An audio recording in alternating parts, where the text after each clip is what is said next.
In this example, we're going to maximize the area of a rectangle that's circumscribed inside of a semicircle. Okay, so we got a semicircle here with a radius of 3 centered at the origin, and this is a rectangle here that these corner points lie on this semicircle. So you could have like a tall, skinny rectangle. You could have a short, flat rectangle. But somewhere between these two, you're gonna maximize the area of the square. So being inside the semicircle, in a sense, is a constraint then that we're going to use to get the area of this rectangle all in terms of a single variable. Okay, so let's look at this. So this is a semicircle, and so with a radius of 3, so that formula is actually y equals the square root of 9 minus x squared.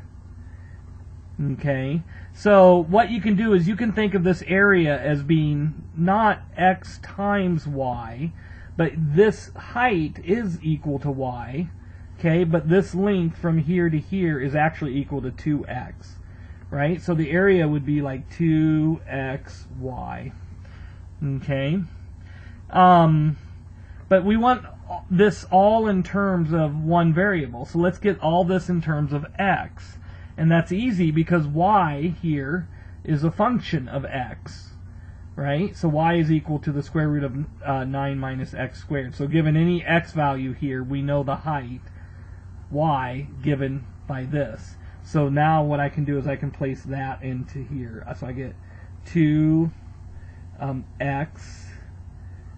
times the square root of 9 minus x squared. Okay, so it looks like that. So what we're going to do then is we are going to find the maximum value of this. So what we need to do is we need to take the derivative, find the critical points. So now to find the derivative of this, I'm going to have to use the product rule, right? So my dA dx is going to be, so we'll treat one function 2x and the other one the square root of 9 minus x squared. So the derivative of 2x is just 2 times this function plus 2x times the derivative of this function. So bring down the half exponent, evaluate it at 9 minus x squared to the negative 1/2, and then multiply that by the derivative of the inside function, which is negative 2x. So you get all of that. Wow, so we got to find when this thing is equal to 0, right? So I think what will help here, let's simplify this a little bit.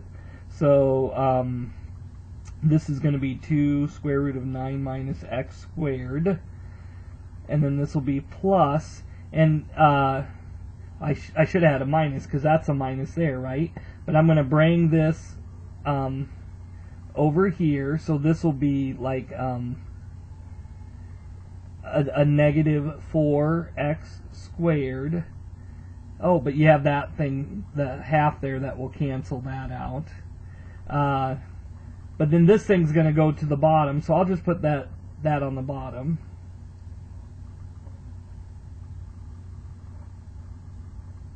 And it would look like this.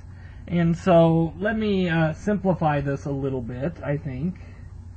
So I'll get 2 square root of 9 minus x squared minus, and then the 2 would cancel out, and I would get 2x squared over all of this. And what I'm going to do is I'm going to get this over a common denominator, and I'm going to do that by multiplying the top and bottom here by the square root of 9 minus x squared. And what that's going to do here, really, is it's going to make this equal to 2 times 9 minus x squared, and it gets rid of the radical here.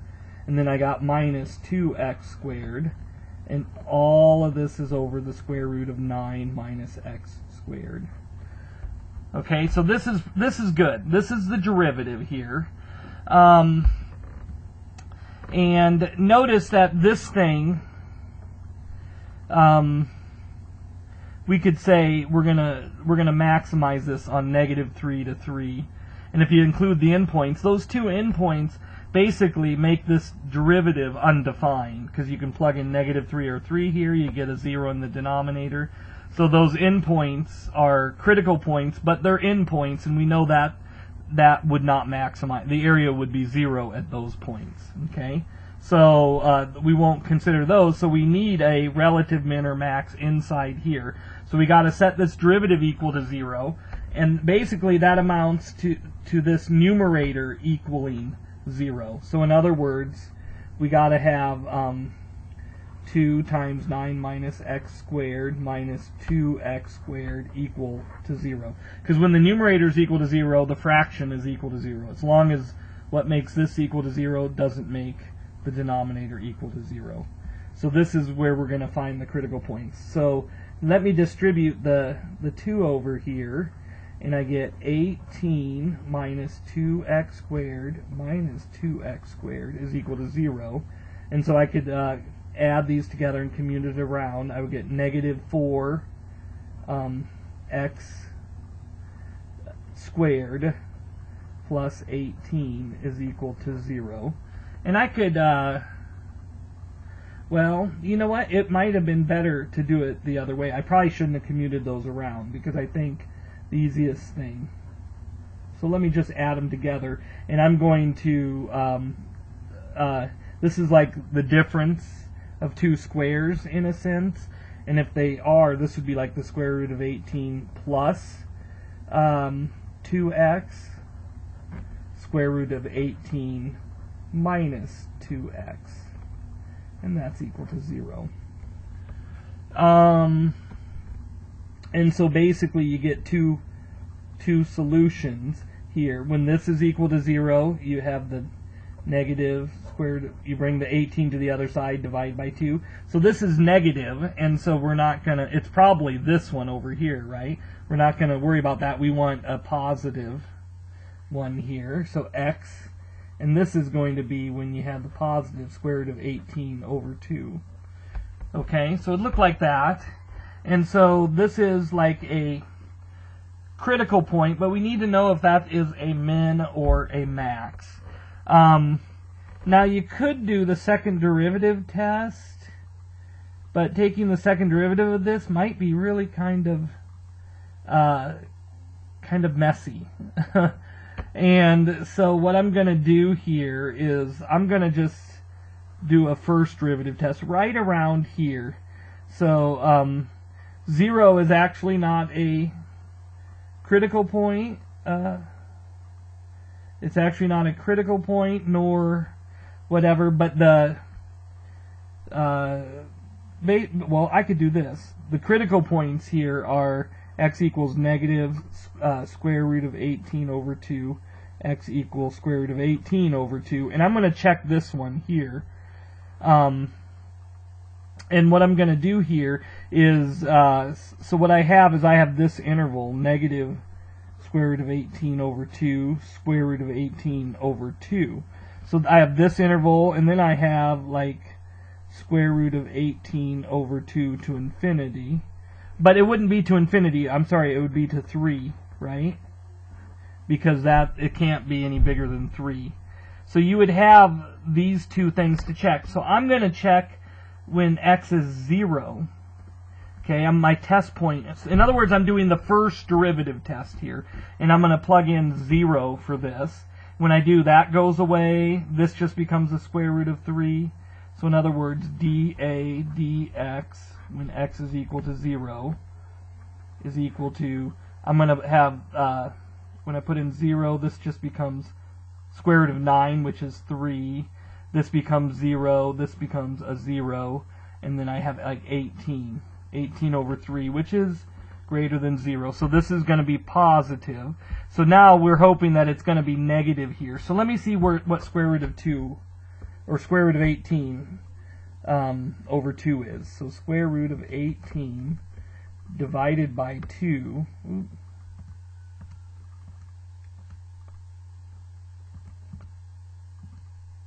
So I get like 2.12. 2.12 is what I get. And so I need to pick something between 2.12 and 3, so I think 2.5 is my best bet. And what I'm going to do is I'm going to just plug that into the derivative here. So, and I could do it, this is just a simplified form, so I'll do it there. Notice the bottom is positive, will be positive no matter what, so I need to just put it in the top to see if it's positive or negative. So 2 times 9 minus 2.5 squared. Oop. And then we're going to subtract 2 times 2.5 squared. And it's negative.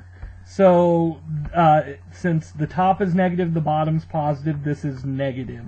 So this is going from being positive to negative, and so indeed that is a max.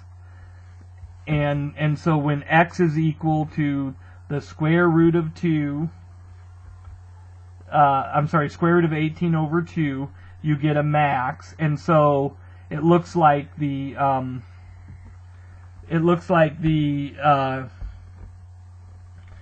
dimensions here, this is 2x, so 2 times the square root of 18. So this would be like the length. Square root of 18 over 2 is just the square root of 18. And now I can plug square root of 18 into here, or square root of 18 over 2 into here, and when I do, I get 9 minus the square root of 18 over 2, and then I take the square root of that. And then what I get is like 2.62 whatever. So my width would be 2.62, would be approximately that, and the square root of 18 is approximately, let me see what it is.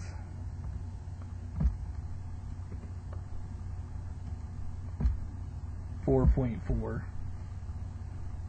4.24. So these would be the dimensions. So like 2.62 by 4.24 units. That's what would maximize the area inside this rectangle. Okay, that's circumscribed inside this semicircle. So in this case, I decided to use the first derivative test. You could have used the second derivative test. You could have taken the derivative, plugged it in, and you would have gotten the same thing. The second derivative would have been a negative, and that would have made it a max, I think. So okay, so so this is then maximizing the area of a rectangle that's circumscribed inside of a semicircle.